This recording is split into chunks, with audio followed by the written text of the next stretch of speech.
देखिए एक और क्वेश्चन है, calculate the molar mass of nitric acid HNO3। Nitric acid का फॉर्मूला HNO3 होता है।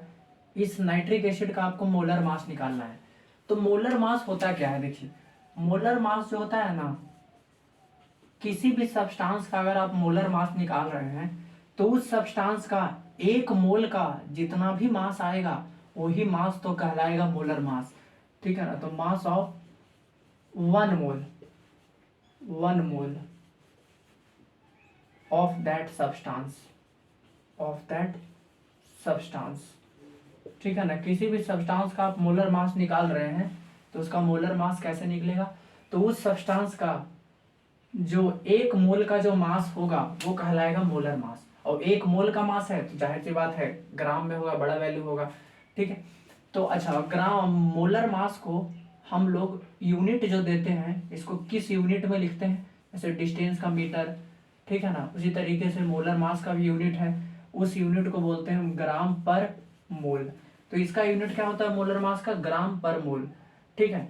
अब कैसे निकलता है, अब देखिए हमको HNO3 का पूछ रहा है।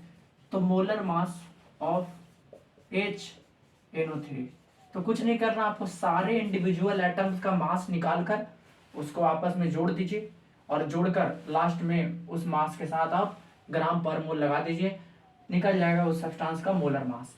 ठीक है। तो यहाँ पर देख लीजिए एक हाइड्रोजन है तो एक हाइड्रोजन का मास कितना होता है 1, तो 1 लिख दीजिए। हालांकि हर इंडिविजुअल एटम्स का जो मास होगा वो ग्राम पर मोल में ही लिखाएगा। क्यों, क्योंकि देखिए यहाँ कितना मोल है HNO3 का, HNO3 का 1 मोल है।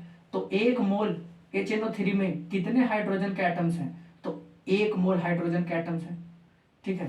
तो एक मोल हाइड्रोजन एटम का वजन कितना होगा यहाँ पर, तो 1 ग्राम पर मोल। उसी तरीके से इसका कितना वजन होगा नाइट्रोजन का, इस 1 मोल HNO3 में तो 1 ही नाइट्रोजन है तो 1 मोल होगा नाइट्रोजन का, तो 14 ग्राम पर मोल।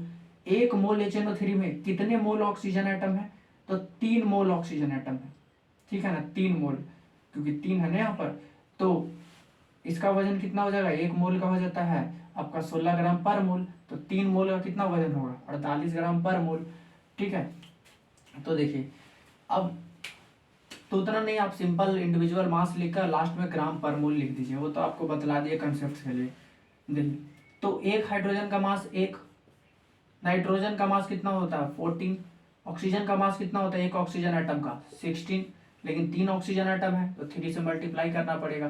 तो टोटल मास कितना आ गया यहाँ पर 1 + 14 + 48, तो कितना आ जाएगा 63 आ गया।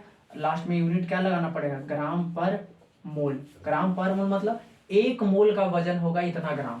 तो मोलर मास कितना आया HNO3 का, मतलब 1 मोल HNO3 का वजन कितना आएगा 63 ग्राम।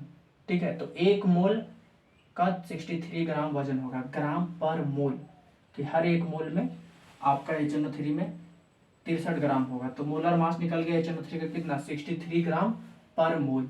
तो कहाँ ऑप्शन ए है।